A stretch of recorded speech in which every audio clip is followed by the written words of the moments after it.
Hey, gang, this week's episode is brought to you by Old Fort Baseball Company. Hey, if you know, you know. Fort Wayne, Indiana, a cradle of forgotten sports memories. Check them out at oldfortbaseballco.com and use the promo code GOODSEATS for 15% off. You have memories of the All-American Girls Professional Baseball League? How about indoor soccer? Maybe even pro softball. Can you believe it? And the Continental Basketball Association. All those memories and more. Great shirts, great caps, great everything at oldfortbaseballco.com. Promo code GOODSEATS for 15% off. And now, here's our show.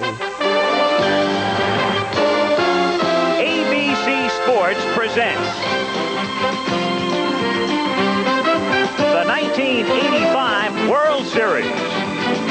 From Royal Stadium in Kansas City, Game 7, the St. Louis Cardinals and the Kansas City Royals. Last night, a classic and a classic pitchers duel through 7. Charlie Lebrand for the Royals and Danny Cox for the Cardinals. Then in the 8th, Brian Harper, pinch hitting for Cox, broke his bat, but this single to center made it 1-0 St. Louis, and it looked like it would stand up. But then, with 1 out in the 9th, Dane Orge singles to right to drive in 2. Kansas Cityans took to the streets to celebrate. They hope it continues tonight.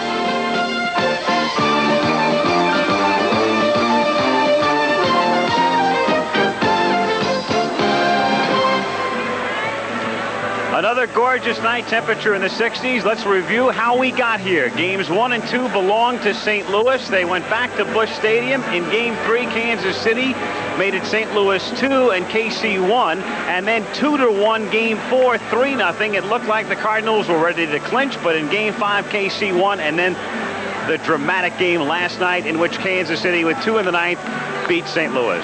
Hello again, everyone. I'm Al Michaels, and welcome to Game 7. And consider for a moment that 8 months ago, the Kansas City Royals were in Fort Myers, Florida, and the St. Louis Cardinals were in St. Petersburg, Florida. Through spring training, a 162-game regular season, the playoffs, and now we are down to 1 game for the world title. I am not sure that is precisely what Abner Doubleday had in mind, but I don't think he would have complained. Welcome to Good Seats Still Available, a curious little podcast devoted to exploring what used to be in professional sports. Here's your host, Tim Hanlon. All right. Calm down, everybody. How you doing? It's Tim Hanlon. It's Good Seats Still Available. It's the curious little podcast that's devoted to what used to be in professional sports. Thank you for finding us, and welcome to the proceedings. Have a seat and make yourselves comfortable. As we go back 40 years, almost 40 years, this coming fall, for a very memorable World Series of 1985. And if you grew up or listened or are a fan of teams from the state of Missouri, well, you know that the Kansas City Royals and the St. Louis Cardinals battled it out in the what was known as the Show Me series, right? The Show Me State, also known as the I-70 Showdown series. The only time that these two teams played each other in the World Series. And most of the rest of the country could kind of not really given too much care for that kind of matchup. But boy, it was a series that was quite dramatic. And in particular, as you heard, a very young and a higher pitched Al Michaels calling the beginning of the Game 7, the pivotal World Series Game 7, 1985 on ABC Sports. Set the tone for a game that frankly wasn't all that exciting, that the Royals wound up winning, kind of going away and capturing a very rare World Series title. But that Game 6 prior to, as you heard him reference, and we'll have a couple of clips from that Game 6 in the conversation this week with our guest, Marshall Garvey, was just a crazy game because it came very close to the Cardinals walking away with that World Series title until the bottom of the 9th inning, when the Cardinals were up 1-0, but through a series of just efforts and errors and situations, which we'll talk about with Marshall in a few moments, a blown call, most famously. By the umpire at the time at first base, George Orta, was called safe by umpire Don Denkinger. He was the American League umpire at the time, and the instant replay shows that he was clearly safe, but could not be overturned. That certainly added to the mixture. There were a couple of other things. There was a missed foul ball that the Cardinals could not get that was definitely catchable. Orta being thrown out actually at third base, and the pass ball, in addition to just all kinds of other hijinks, including a certain Dane Orge with a game-winning slam there to kind of not grand slam, but a shot to win the game and knock in a couple of runs. And going away, the Royals won that game, and then the momentum to ultimately win that series. And Marshall's here with his brand new book, which is a great read and really kind of brings back a lot of memories, especially if you weren't paying attention and maybe even remember some of the more pivotal moments. Featuring interviews with George Brett and Ozzie Smith, the aforementioned Don Denkinger, who really owned his blown call, even in his later years, even at trade shows and card signings and stuff. It kind of was what he was known for. He leaned into it.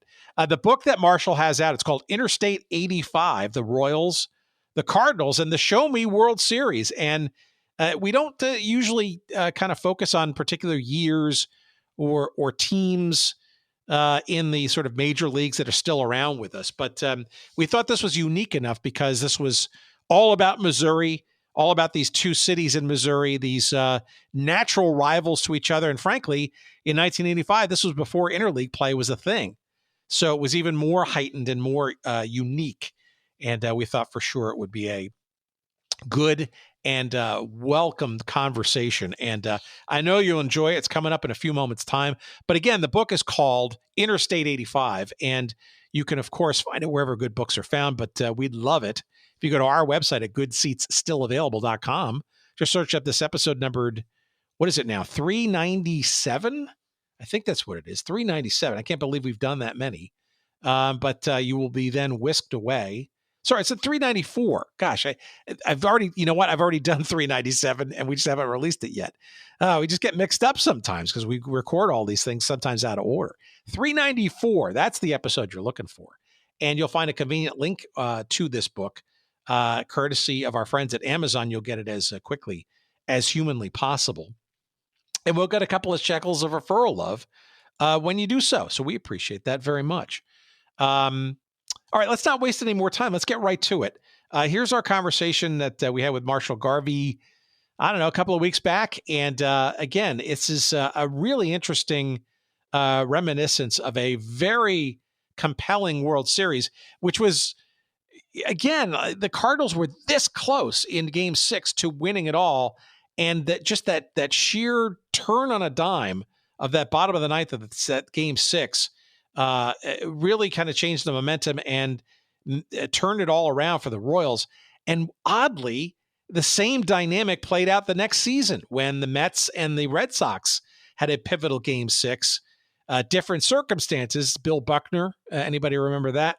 But you never know in a World Series that the tension and just the sheer closeness of one particular play or an error or a series of mishaps that can just turn everything around. And that was certainly the case this year, 1985, as we reminisce with Marshall Garvey coming up. Here it is. Please, as always, enjoy.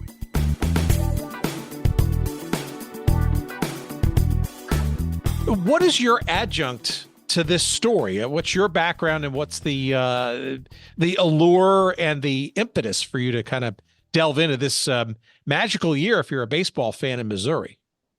Well, and that's the funniest thing. On paper, I seem to be the least likely person to write this. I'm a lifelong Californian. I'm a Dodgers fan, second generation, and I was born in 1989. So all of this is before my time. But I've always been an avid baseball historian, especially World Series history. I'd say that's probably my main forte. And if I've known about the 85 series, since I was a kid, I knew the basics and certainly know about the Don Denkinger call. I mean, who doesn't? It's the big moment. I always had like a little feeling there was something more to it, but I couldn't quite put my finger on it. Well, the chance to explore that came because of historic circumstances. A month into quarantine in 2020, I realized I was going to be hunkered down and had way more time for writing. Yeah, and I already was working as a full-time writer. So I went on a train of thought, and I thought about the 85 series during my jog on April 15th, 2020. And I just realized no one's really written about this, because my buddy Jay Daniel was working on a book about the 1982 World Series, Cardinals and Brewers. So that train of thought went to 85, and I was like, hey, I had this epiphany. No one's really touched 85 on a really deep level book-wise. This is you've got a chance here. This could be really special. So I came up with the title Interstate 85 that very day, and just vowed to myself I'm going to research and find out that there's more to this series than just Denkinger's call. And long story very short, yeah, that sure turned out to be true.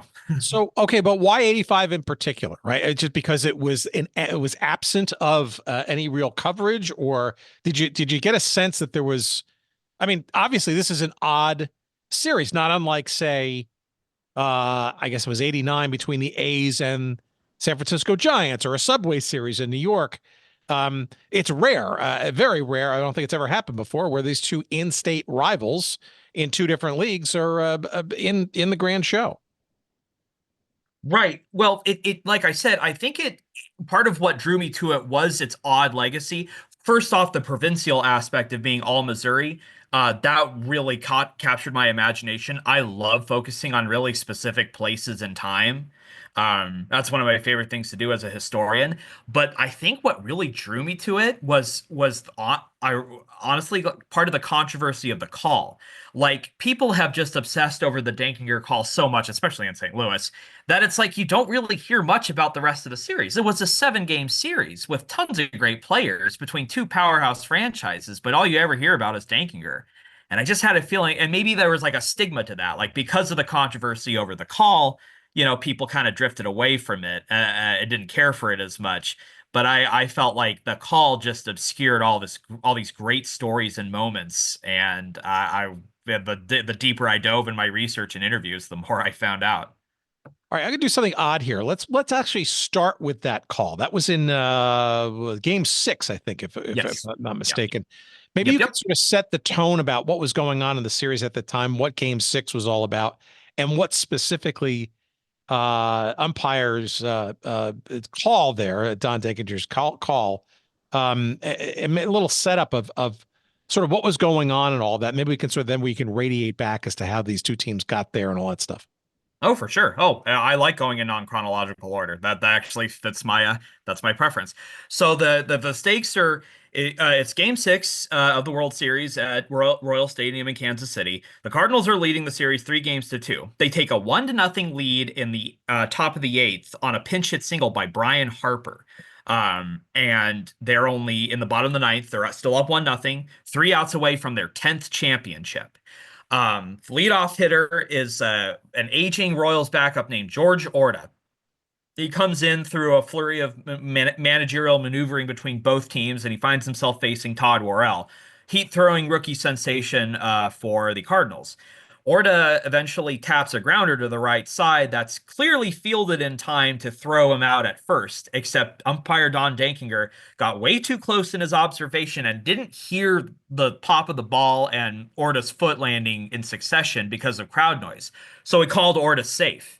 And it was immediately obvious on the televised replays to almost everyone in the stadium. Orta was out. Little squibber to the right side. Worrell races over to cover. The throw doesn't get him. Worrell got to the bag, and an argument here, and here comes Herzog amongst the other quartet. First base umpire is Denkinger, American League.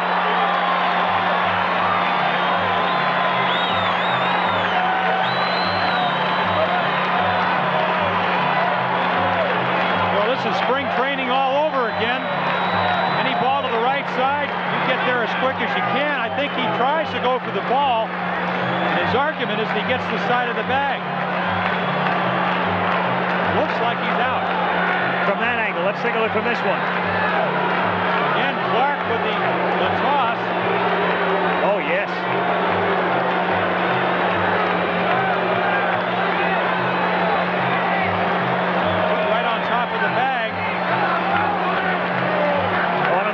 doubt about it. And the Cardinals were just incensed.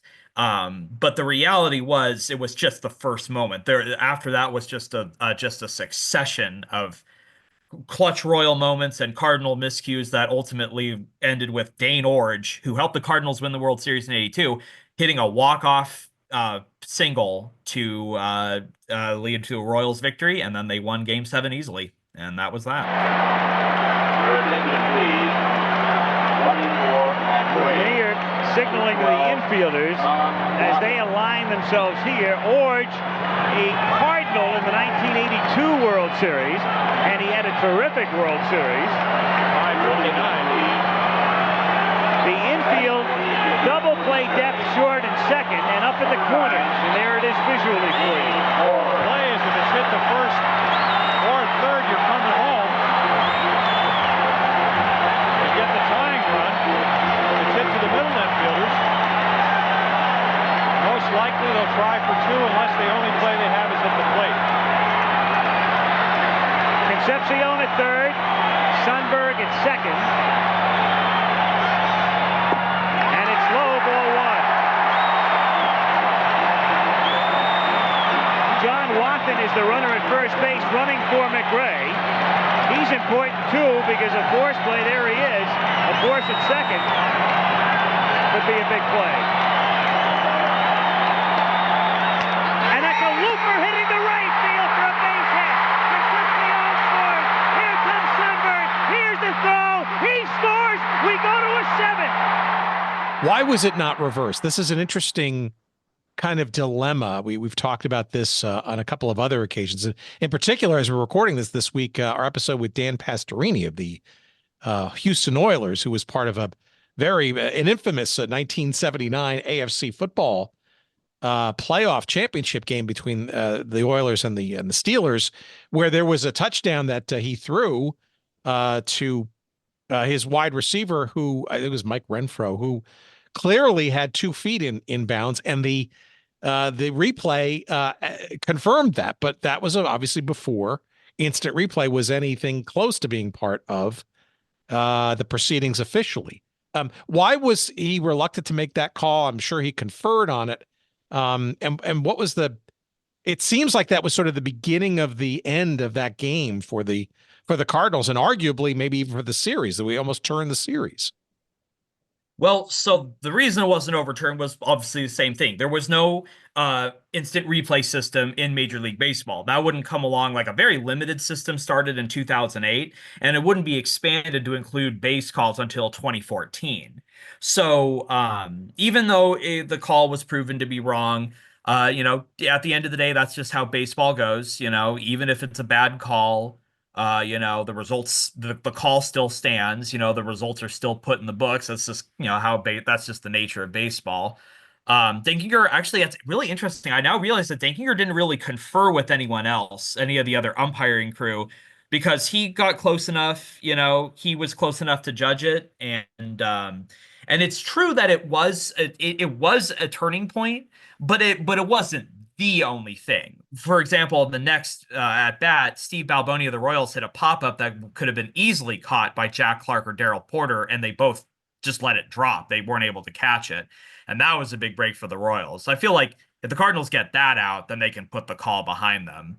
So, the call was big, and it will always be a big moment, but there was a lot more that happened before and after. Do you think conspiracy theorists or super fans look at that as, I wouldn't call it like a Steve Bartman Chicago Cubs, fiasco in the World Series, and the ball bounced and he leaned in and tried to, and interfered with the outfielder catching the ball here in Chicago. Was it similar? Because it does seem like you could look at that particular moment as a moment of inflection downwardly for the Cardinals and upwardly for the Royals, which seemed to, carry over into Game 7 and obviously a Royals ultimate triumph.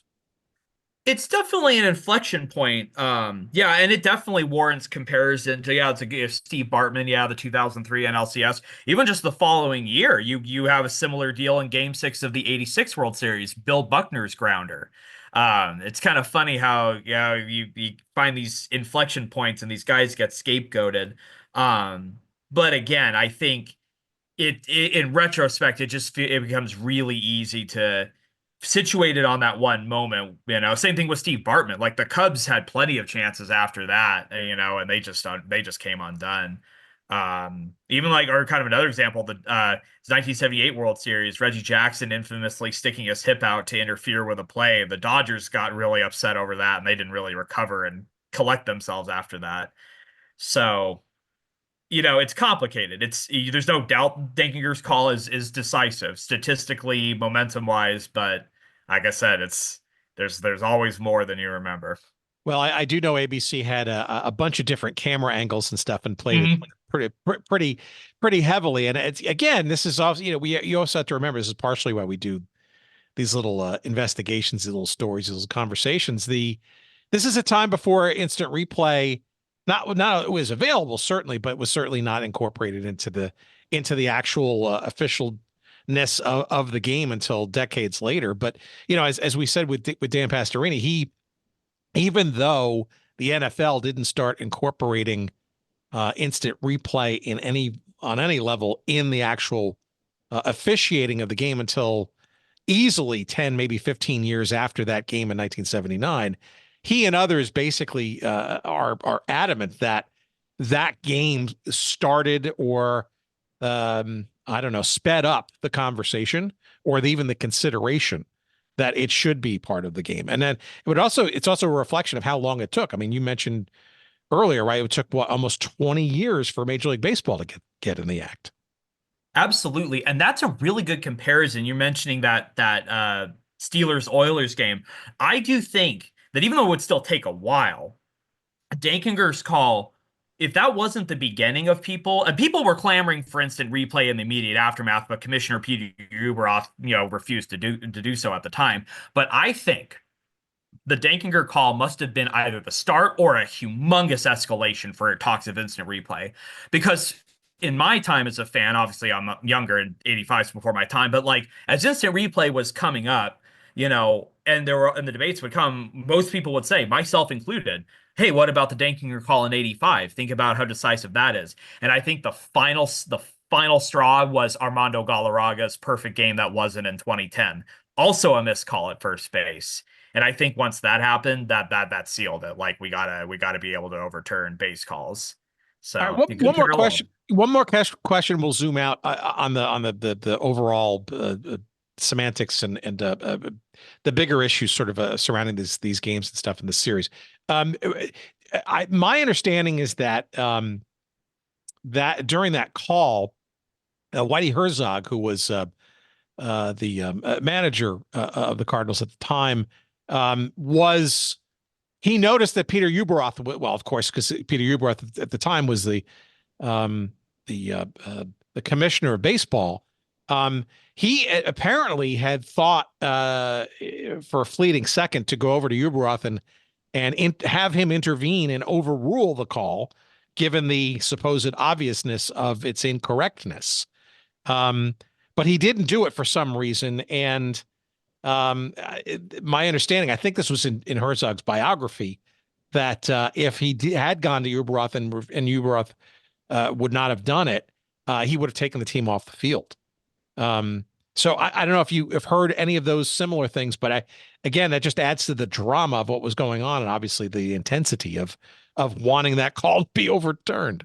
Wow. I have to admit, I don't think I had heard about that, because I write in my book that Herzog argued his piece with Denkinger, and then he just walked back to the dugout. He didn't even get ejected. He would be ejected in Game 7, but not that. That's interesting. He definitely made the right call not asking that, because Ueberroth ultimately, he knew Ueberroth. There's even footage of him like shaking his head and reacting. Like he knew that the call was wrong. He told Denkinger immediately after the game. He even went on Phil Donahue not too later and confirmed it to the general public. I would imagine Ueberroth probably would not have intervened. So I think that's probably right. I believe Herzog said that in his book. I think it's called "You're Missing a Great Game." But yeah, there you go.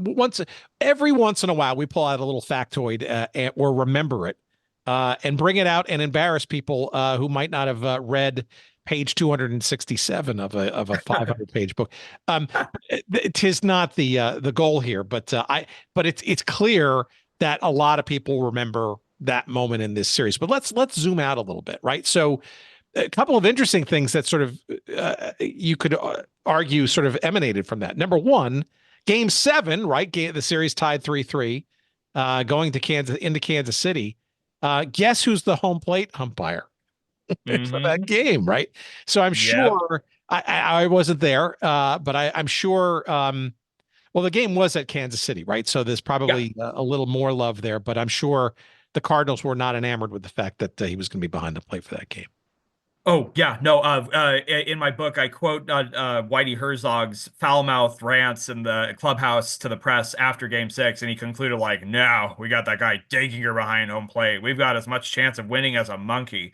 And Denkinger, like, he called the game just fine. You might remember one of the famous moments is Joaquin Andujar came in relief, blowing up and honestly had to be dragged away to keep from physically accosting Denkinger. He blew up over 2 ball calls that were correctly made. Denkinger being behind home plate, like there was definitely like the Cardinals definitely leaned into that to a good deal. And when Denkinger's name was announced during the umpire intro, some of the home fans actually applauded. But at the end of the day, the Royals won 11-0. There was more drama that carried over into this Game 7, right? I mean, didn't Denkinger toss a couple? He tossed Herzog, right, during Game 7? Yes, he tossed both Herzog and Andujar both in the 5th inning. It was Al Michaels on the ABC broadcast just said, "I have never seen a team come this undone." Yeah, and it kept. There was even more. John Tudor, after being pulled from the game, he punched an electric fan and sliced his finger. Joaquin Andujar, after he was ejected, he took a bat and destroyed a toilet and sink in the visitors' clubhouse. There was a lot of acrimony. Well, I mean, it wasn't even close, right? This game, it just almost feels like, I mean, when you look back on it, that by the 6th inning, it was already, I guess Herzog and Joaquin Andujar were ejected almost in succession. And it was already 10-0 at that time. I guess that was the bottom of the 5th going on. It's hard not to think that, the Cardinals were, especially as they were behind relatively early in the 2nd and 3rd innings, that they had been that close in the previous game to taking it all, and now finding themselves in a hole, and then frankly recognizing fairly quickly that they weren't. It just wasn't going to happen. I mean, the frustration just had to been just manifest for. At that point, probably you have to think that probably less Andujar, but certainly Herzog is like, I got nothing to lose. If anything, I can get my team to rally around just to get angry and maybe get a few runs back to get something going. But clearly, it didn't seem that way. Yeah, no, they definitely, like I said, they didn't really recover from the shock of Game 6. They did just carry that into Game 7. You're absolutely correct. And yeah, Herzog putting in Andujar, like that wasn't even trying to I think that was just more like setting it on fire. Andujar's got a bad temper. It was just kind of a who cares? Let's just burn it to the ground sort of a deal. Yeah. Was it fair to say that the Cardinals were not only favorites, but fairly heavy favorites? I mean, they won 101 games that year, for God's sakes. I mean, they were fairly well off, or was it a closer matchup that people were expecting? So they were the favorites. Vegas had them, I think, as the 2-1 official favorites. And on paper, I think they would have the advantage in most areas, but there's one area where the Royals, I think going into the series, you could tell that they were better with starting pitching. And that's really the key reason that the Royals won it, was their starting pitching was phenomenal, as it had been down the stretch and in the ALCS against Toronto. So the Cardinals were definitely the favorites, but I think the Royals really won out on the strength of starting pitching. And the Cardinals had great starting pitching too, but the Royals rotation was just on another level at that point in time.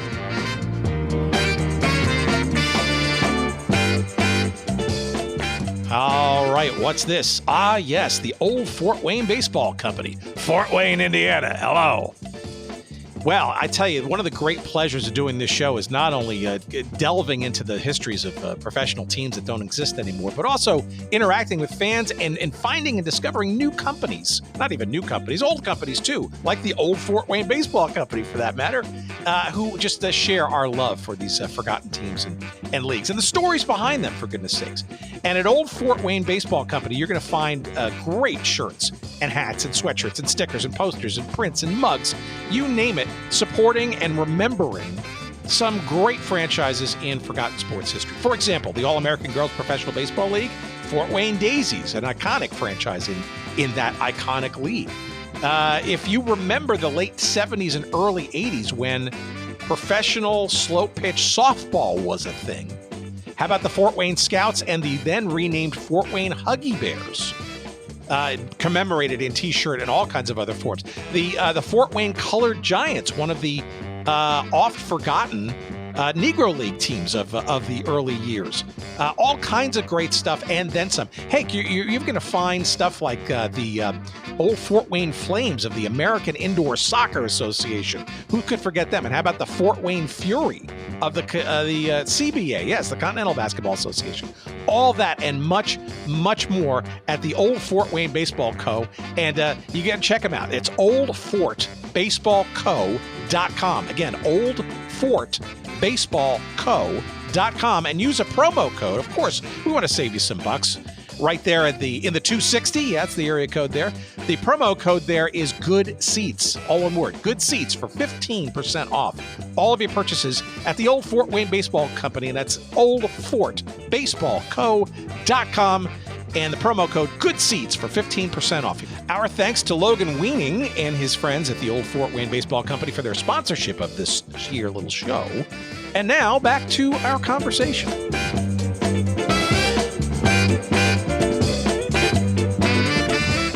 Now, also put this in context as well, right? So we're talking 1985. The Cardinals had been much more established, of course, a long-lasting franchise in baseball history, and I think they had up that to that point had won. I think it was about 9 World Series titles, and I'm sure there's some other titles prior to. Well, World Series titles for sure, but the Royals had never won one, right? So there's sort of that underdog kind of component to Kansas City, sort of in that shadow, if you will, baseball-wise, to St. Louis. Absolutely. And I talk about them in the book, like, there's the Kansas City and St. Louis do have a long-standing rivalry, and that definitely manifests in sports. You're absolutely right. And because the Royals, it's like a contrast. The Cardinals are like the most hollowed of the original franchises. They start in 1882. You're right. They have 9 championships, and they had just won one recently in 1982. The Royals aren't even a legal adult as a franchise. They started in 1969. And they still had a lot of success in a short amount of time, lots of playoff appearances, but a lot of heartbreaks too. They hadn't got over the hump yet. Major League Baseball had been in Kansas City since 1955 when the Athletics were there, but they were terrible. So yeah, you hadn't had a World Series title yet. Kansas City sports as a whole were in kind of a dredge in certain ways. The Chiefs weren't good. The Kings had just left for Sacramento. They had a misguided and failed attempt to get the 1992 Summer Olympics. So yeah, there was definitely a chip on the shoulder underdog thing. Winning that championship was definitely transformative for Kansas City sports and the city altogether. And interestingly, I think a lot of people also think that this was the first time there was an all Missouri, if you will, or intrastate World Series. But if you squint, this is true, but you wouldn't you might overlook it. There was an all St. Louis series back in '44, back when the Browns and the Cardinals were there. So that's an interesting kind of little quirk of history as well. But I guess you had to be in Missouri to kind of fully understand. And I guess, I don't know. I don't understand the dynamic of Missouri sports fans, and in particular in baseball. I don't know where the geographic lines are, or if it's evenly interspersed, shall we say, across the Show Me State. I guess I'd have to go to Columbia and the University of Missouri to kind of maybe get a sense of maybe a 50-50 thing. But is there any, in your research, was there any sort of Is there any sort of uniqueness or difference between these two kinds of fans and or their geographies, aside from the cities in which they're domiciled? Well, that's a great question. It was definitely a big point of pride as to which side you were on during that World Series. Generally, it's not surprising. Western Missouri is more Royals fans, Eastern is more Cardinals. But there were big pockets of Cardinal fans even on the Western side, and that harkens back to the fact that the Cardinals have been around much longer. So, and you mentioned the Browns, but the Browns were terrible for except for 1944, and they were gone by, they moved to Baltimore in 53. So the Cardinals just, I think the Cardinals were able to really be the team in Missouri for a long time. So, there's Cardinal fans all throughout. As to even deeper reasons, it's probably just a matter of when you were born or, uh, maybe just which team got a hold of you first. Like one of my great interviews, Royals bat boy Chris Brown. He was born in Columbia, which is pretty split evenly, Royals and Cardinals. But as a kid, he went to Royals playoff games in the 70s, so that sealed it for him. So yeah, it's something I even would like to even explore more, even with the book done, is just how certain people, how the die gets cast, Royal or Cardinal, if you're a Missourian.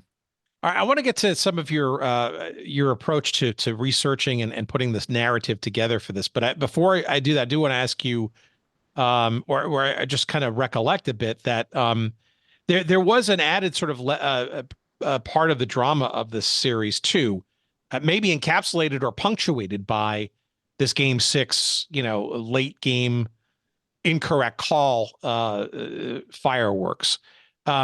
This was one of those rare scenarios where a team came back from being down 3-1 in the series to come back and win the championship. So to me, it's pretty clear that that Kansas City not only winning their first ever World Series, but they did it in fairly dramatic and maybe as of the middle of Game 6, hard to believe kind of fashion, right? So there was a little added drama there, I think, that even the casual fan outside of the state of Missouri could appreciate for this series. Yes. There's the drama of games, definitely.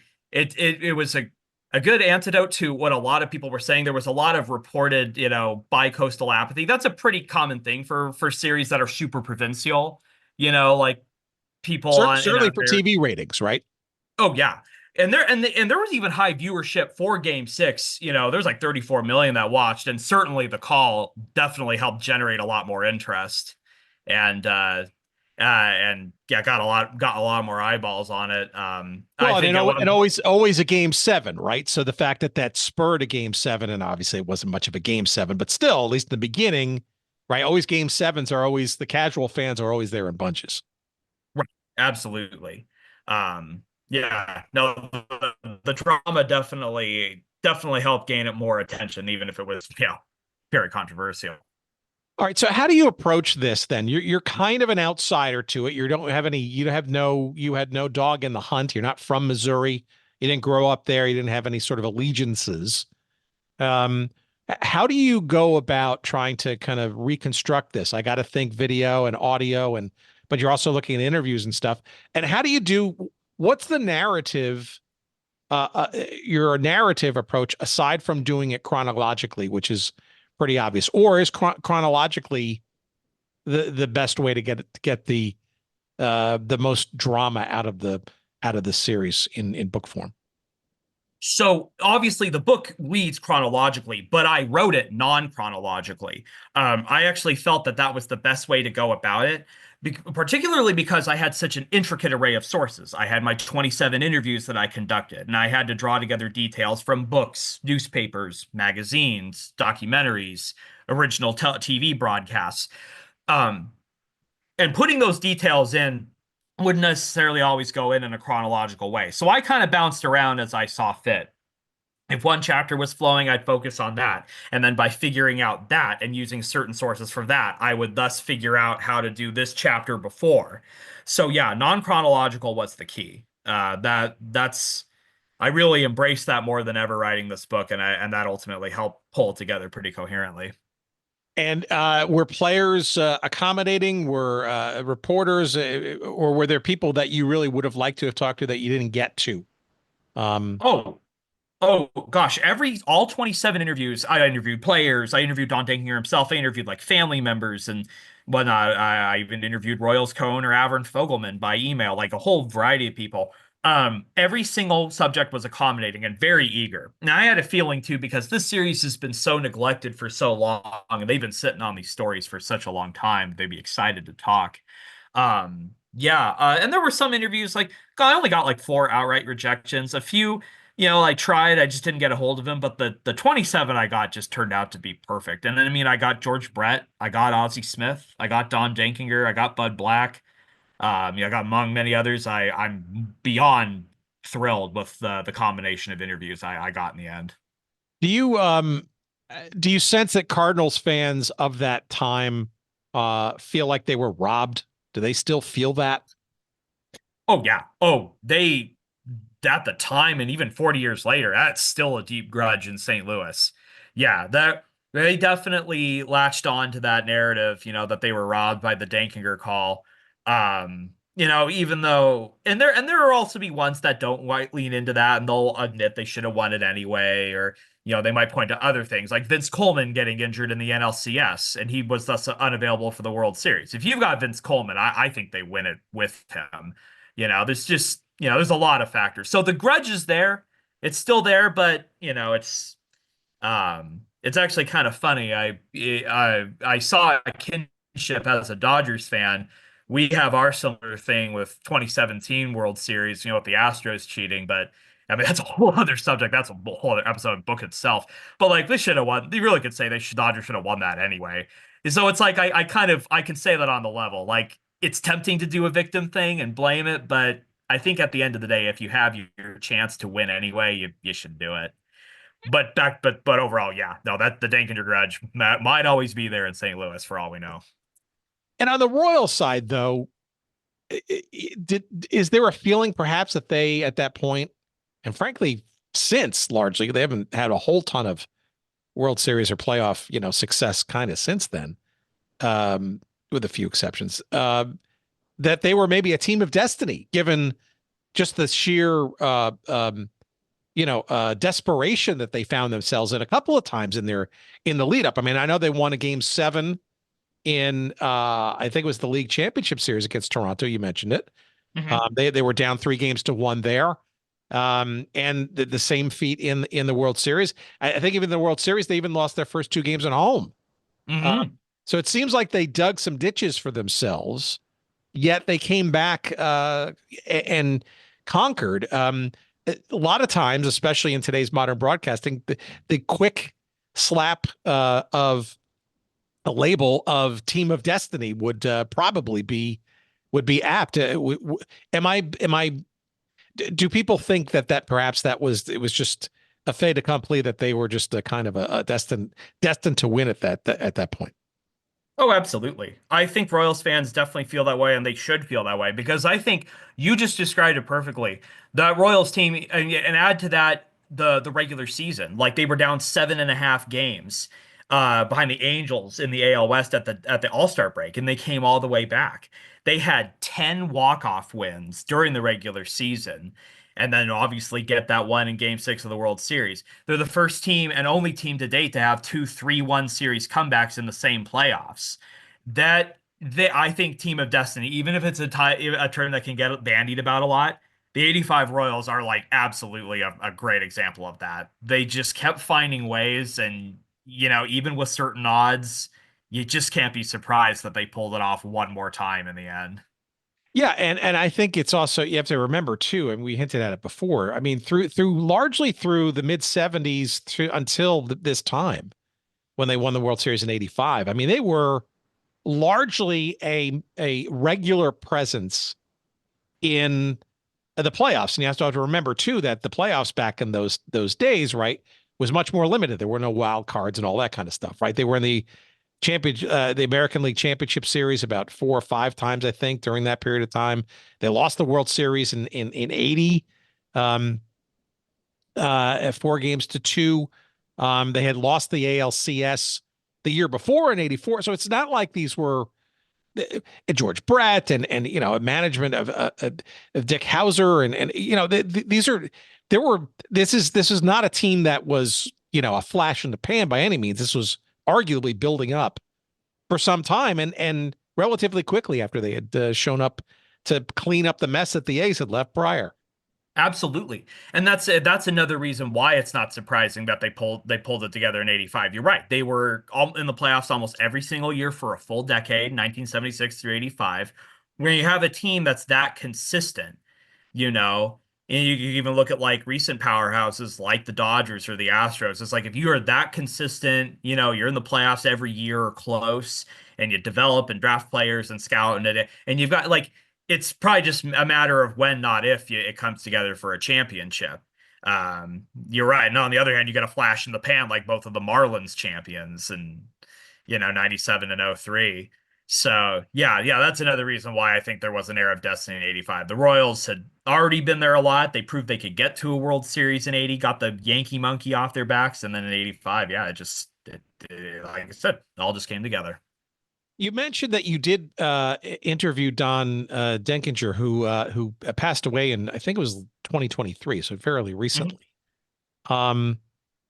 I guess the only way to ask this question is, how did that conversation go? And regrets, water under the bridge. What was the dynamic of his memories to the extent that you could remember?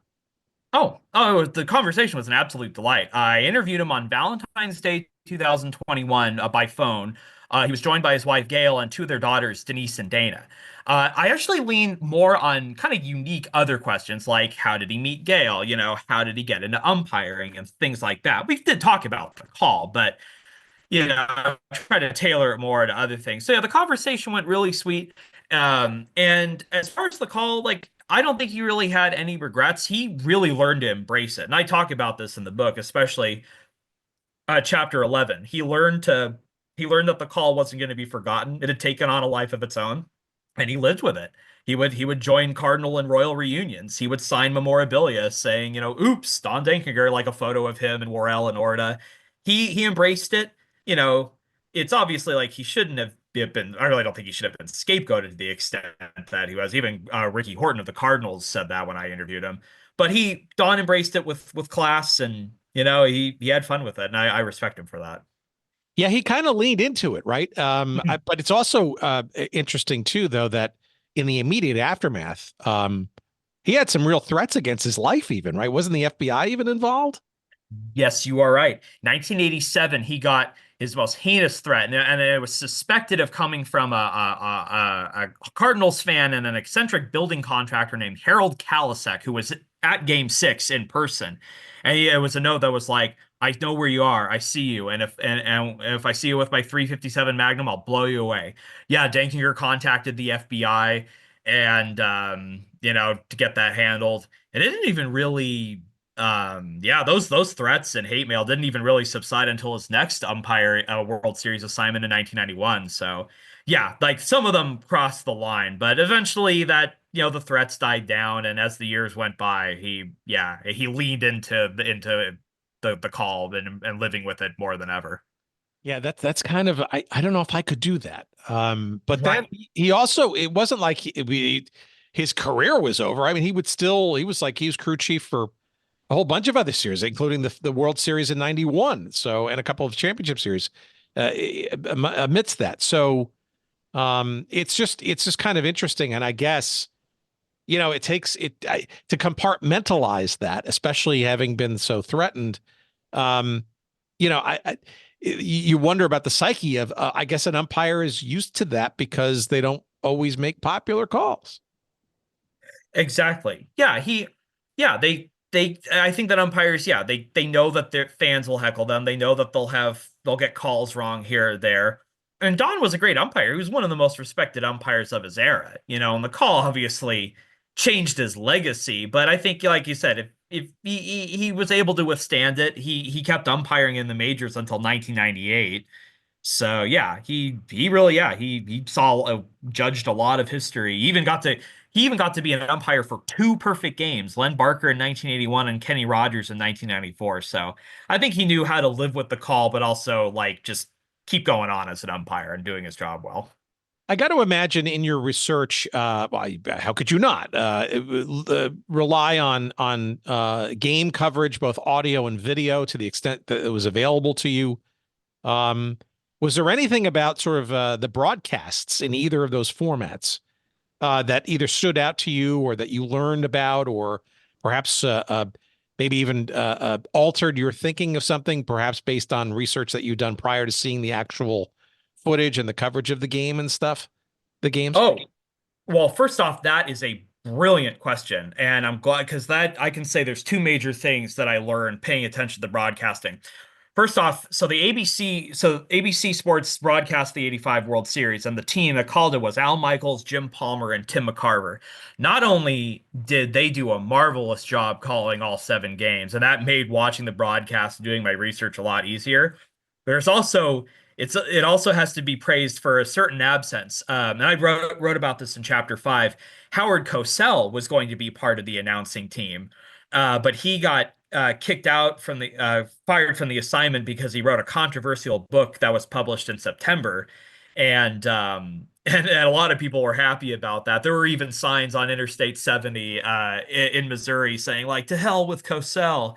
And honestly, Cosell, like his style was not really great for baseball. He was great for football and boxing, but I much prefer the liveliness and the humor of Michaels, Palmer, and McCarver. And the second thing, and this is the most important, those three, and the broadcast, they noted that there was actually a blown call in the 4th inning of Game 6 that cost the Royals a run. And this is the main thing I point to when people are like, well, it was just the Denkinger call and there will be instant replay. Well, if there was instant replay in the bottom of the 4th, Frank White would have been given a stolen base that he was called out on incorrectly, and he would have scored on the hit by Pat Sheridan, and it's a different ball game right there. And those 3 announcers, they noted it. They're like, wow, did Sheridan miss a hit and run? And they showed the replay, a televised replay of White, clearly being safe. So yeah, appreciating the great job they did, and without Cassell and that missed call in the 4th inning, those were two very important things that I took note of while watching those games. Yeah, Cosell was a fairly regular presence in ABC's baseball coverage. I mean, I remember quite vividly in the late 70s, right? His nasal intonations from the South Bronx about how the Bronx was burning, and Reggie Jackson and all that kind of stuff, right? So, yeah, it's interesting. That book, which I thought was actually pretty well written, I'm actually staring at a copy of it now that I actually got signed by Mr. Cosell when I was in college at the time. He was giving a speech at in DC, near where I was going to college at Georgetown, and yeah, I got to see him and his toupee and he's just signed the 3rd page right there. He's just Howard Cosell. That's all he said, and he loved to stir the drink. He did.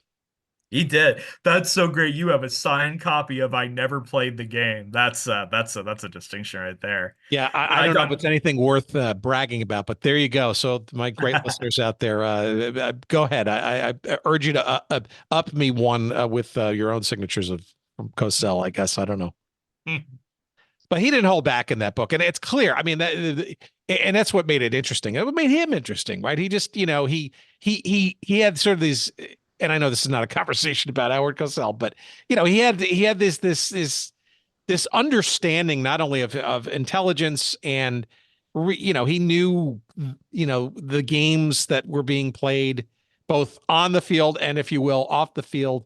But he also knew how to be bombastic in a playfully antagonistic kind of way, right? So most of it was probably premeditated as well. He knew he was annoying, and that was his charm / appeal / derision thrown at him, and that's what made great television. He knew that, and you got to give him credit for that, at least.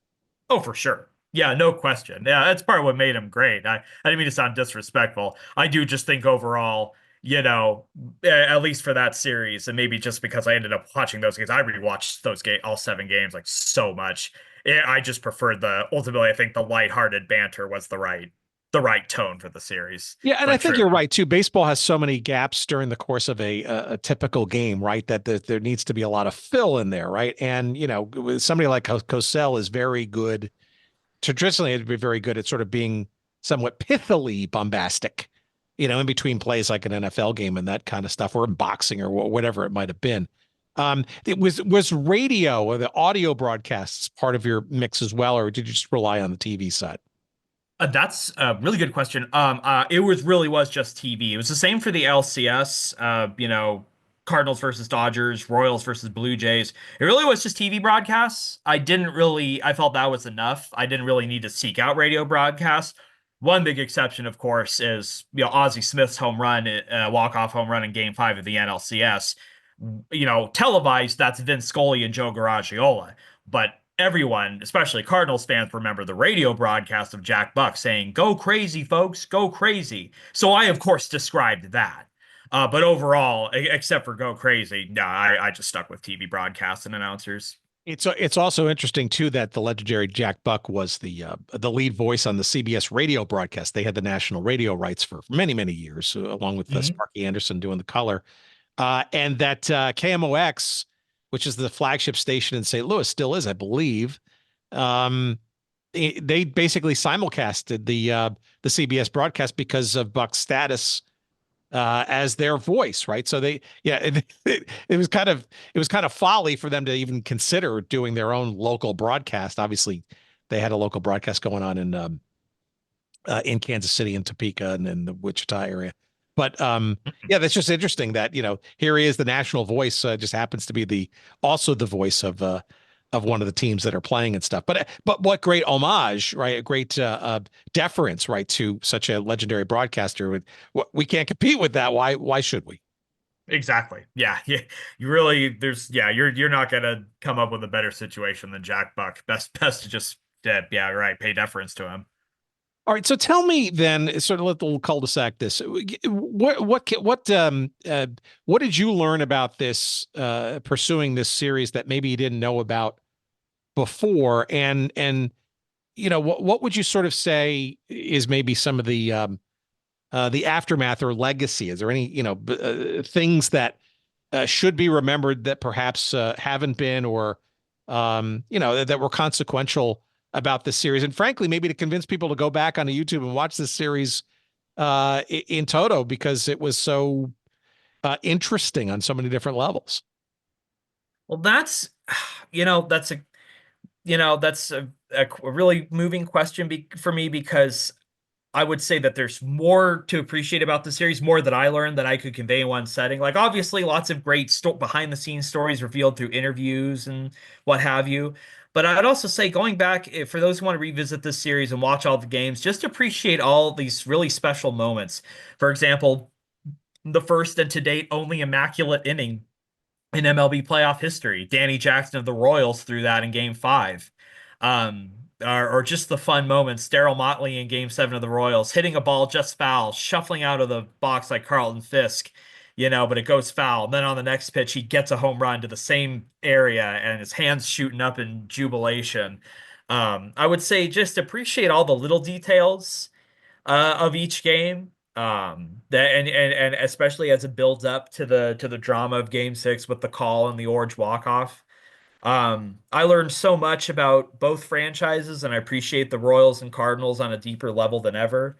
I learned about what a great guy Don Denkinger was, not just as an umpire, but he was a great guy overall, and especially in the community in his hometown of Waterloo, Iowa. Those are all just off the top of my head.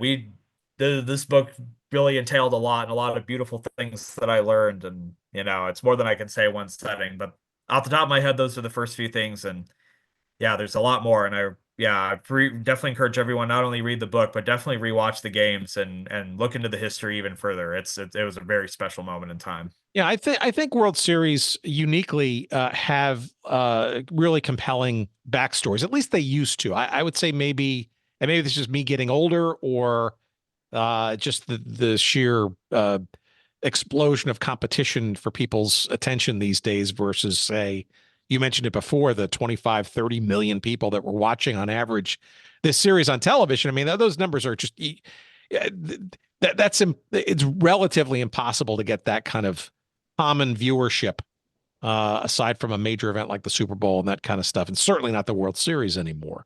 But I think the thing about the World Series and 1985 is a great example of this. I think, not to put words in your mouth, but there's it's a series of at least 4 games in length, and ideally can be 3 more on top of that.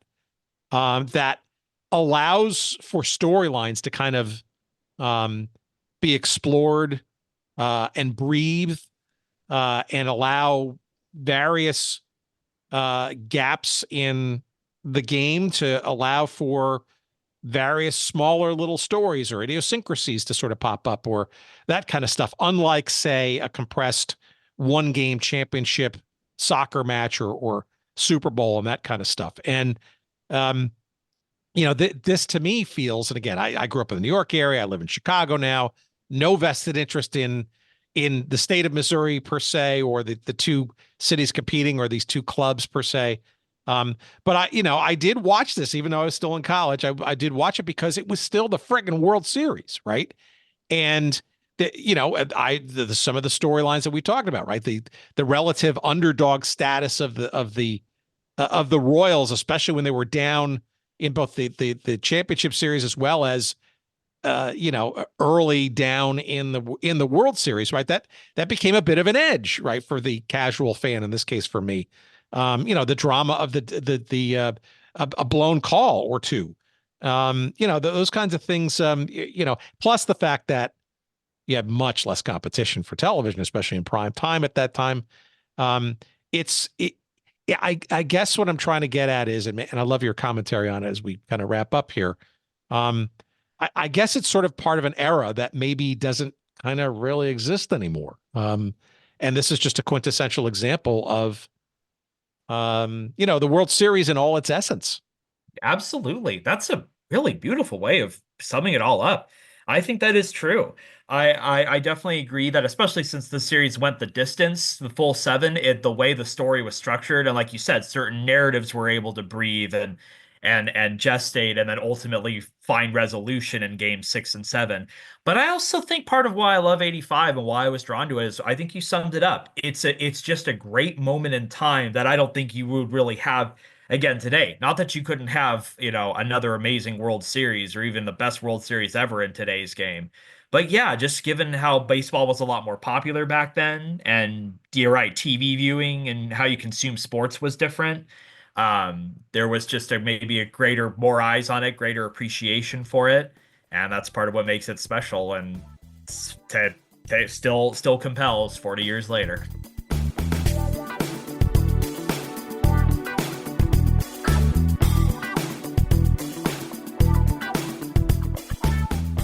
All right, many thanks to Marshall, and the book, again, is called Interstate, 85, The Royals, the Cardinals, and the Show Me World Series. It is published by, fittingly enough, the University of Missouri Press, and it is available wherever good books are found. And, of course, we encourage you to go to our website at goodseatsstillavailable.com. All you got to do is look for our episode numbered 394, and you'll find a couple of convenient links to our friends at Amazon, and you'll get the book as fast as humanly possible, maybe even in Kindle form if you want it that quickly. And we appreciate you doing so, because we'll get a nickel or a dime of a referral of, and that helps keep our lights on and the electricity flowing to get more episodes out to your earbuds, as we do each and every week. You can follow Marshall on a couple of socials. On the X thing, you'll find him at Marshall. It's 2 L's, M-A-R-S-H-A-L-L, Garvey, G-A-R-V-E-Y, at Marshall Garvey. On Instagram, you'll find him at Marshall, 2 L's, The Irish, Marshall, The Irish.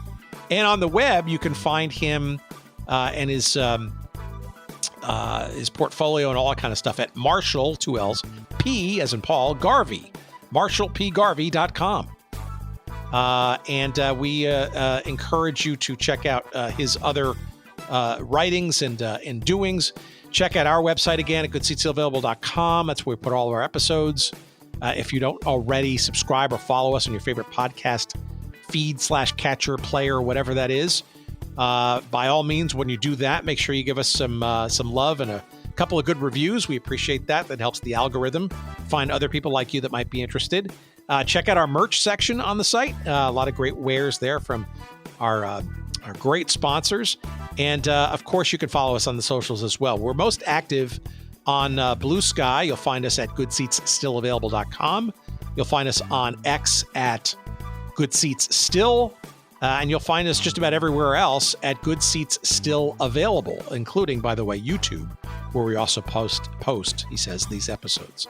Our email address is hello@goodseatsstillavailable.com. And our thanks, as always, goes to Jerry Payne, our audio excellence engineer extraordinaire, for his efforts this week, as always. And thank you for listening. More fun to come. Stay tuned. Hope you're having a good spring. We'll see you soon.